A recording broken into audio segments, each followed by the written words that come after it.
Hello and welcome to News Updates on Value Chain TV. I am Chat Moses with the news.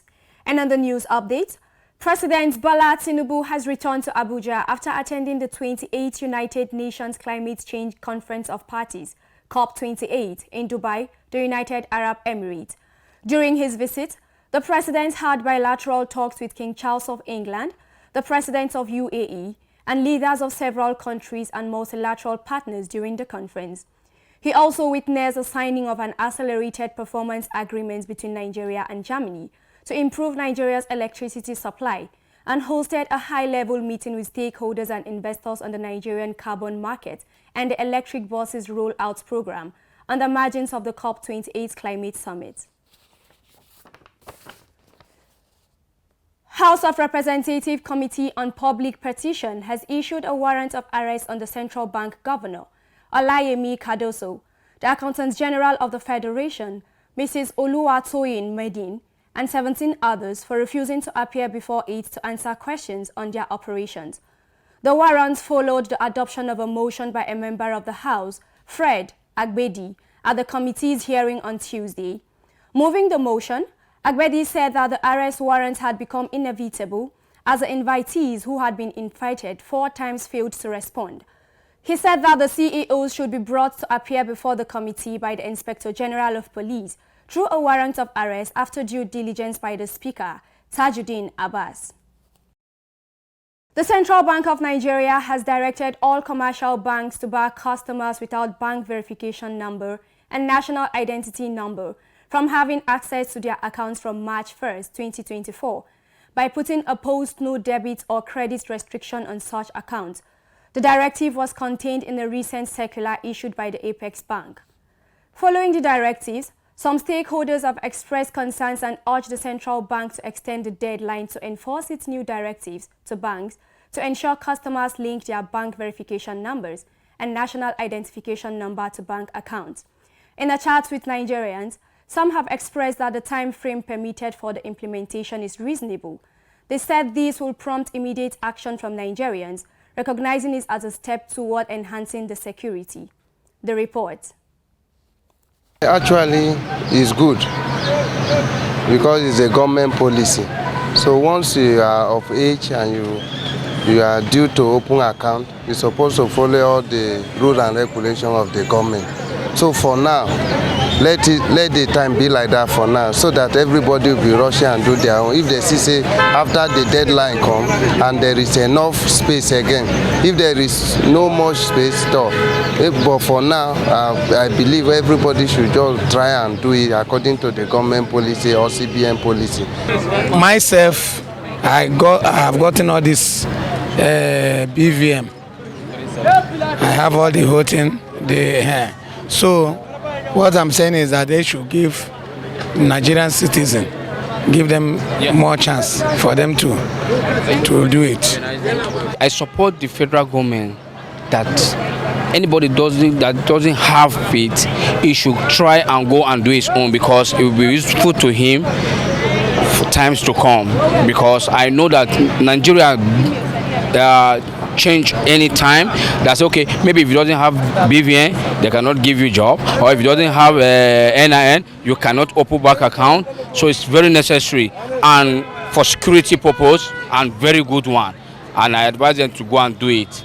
Even the time that the government give, it's okay like that, so that you rush and go and do your own. That's the advice to those who don't have. The Nigerian National Petroleum Company Limited has said that 163 oil theft incidents have occurred between November 25th and December 1st in the country. The company made this known recently via its weekly stakeholder series. S.A. Ufoma completes the report. According to the report, 69 illegal connections were discovered in Bayelsa and Rivers State, 14 illegal refineries, 10 pipeline vandalism acts, 10 vessel ARS infractions, 41 wooden boat arrests were made in Bayelsa State, among others. The report noted that on November 28, Tantita Security Services, in collaboration with security agencies, conducted routine surveillance along the Western Corridor where a large illegal connection was found on an Excravos pipeline in Udaibo, Delta State. Along the Amukpe Excravos pipeline, another illegal connection was spotted in Merije, Delta State. Across different locations in Bayelsa, Delta, and Rivers State, various incidents related to stolen crude oil were discovered. A total of 163 incidents were reported across various regions. 14 incidents occurred in the deep blue water. 52 incidents were reported in the western region. 35 incidents were documented in the central region, and 62 incidents took place in the eastern region. For Value Chain TV, S.A. Ufoma reporting. The Executive Secretary of the Nigerian Content Development and Monitoring Board, NCDMB, Engineer Simbi Wabote, has said that the implementation of the Nigerian Oil and Gas Industry Content Development Act has encouraged more local modular refineries to produce in the country.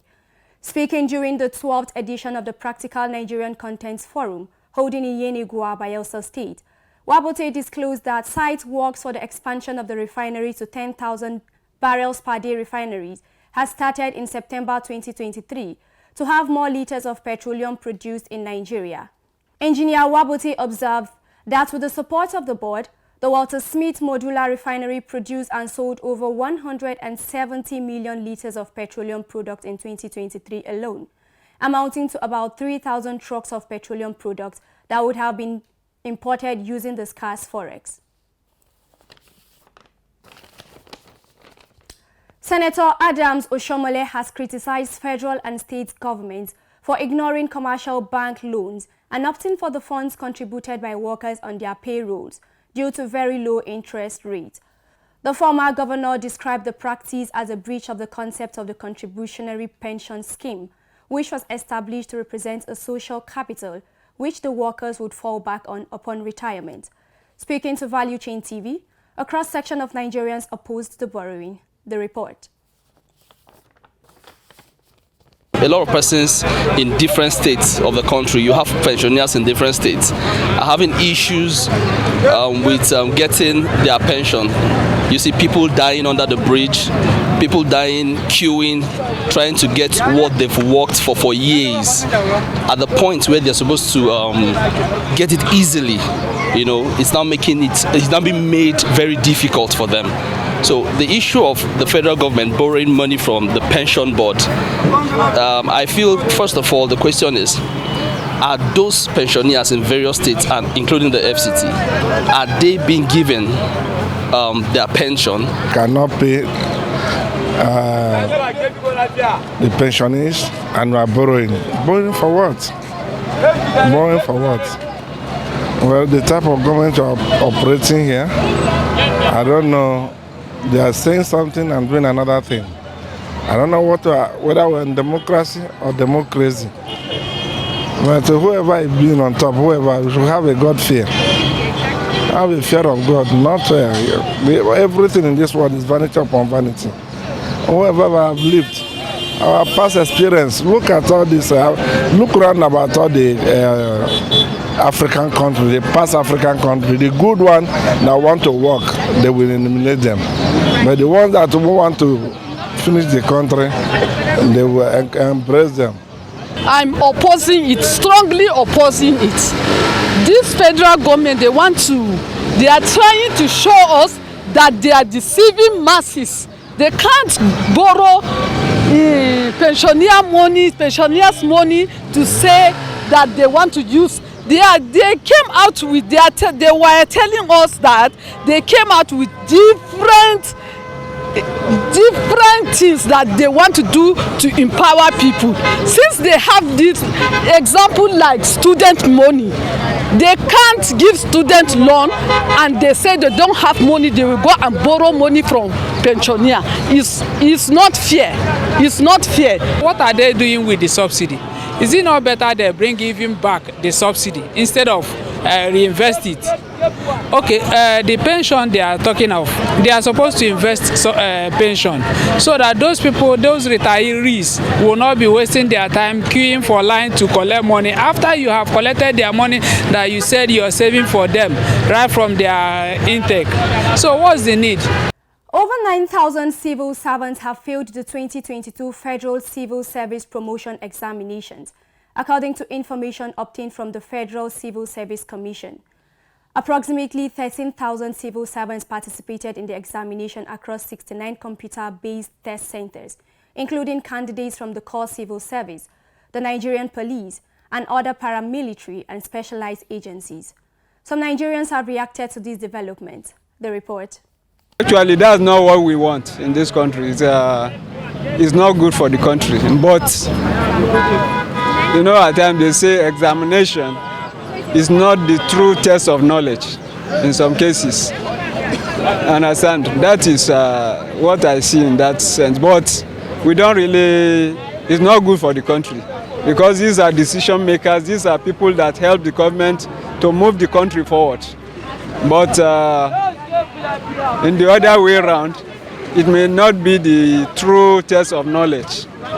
I feel that the fundamental question to be asked would be that where does the government, for instance, who are recruiting the civil servants, pulling these would-be employees from? Is it from the universities or from the institutions from which they graduated, or is it regular people who they are trying to employ? Now, if you are looking at the results of the people who passed the exams and those who didn't pass, who is to blame really? Is it the institutions that produced them, or is it maybe your standards or your criteria are too hard? Wannan na daga cikin abubuwan da yake kawo wa ƙasarmu na kaso da ci baya. A ce gwamnatin tarayya ko kuma gwamnati ta yi wa ma'aikata aiki kuma sun faɗi jarabawa. Ba za a ce waɗannan ma'aikatan ba su cancanta ba ko ba su ci wannan jaraba ba, domin hakikanin gaskiya Najeriya muna daga cikin ƙasashen da ake alfahari da mu a kowane ɓangare. So cewa a ce amma ma'aikaci jaraba ya faɗi jaraba, wannan ma abu ne wanda kwakwalwa ba zai ɗauka ba. That's it on the news update. I am Chat Moses. Thanks for staying with us.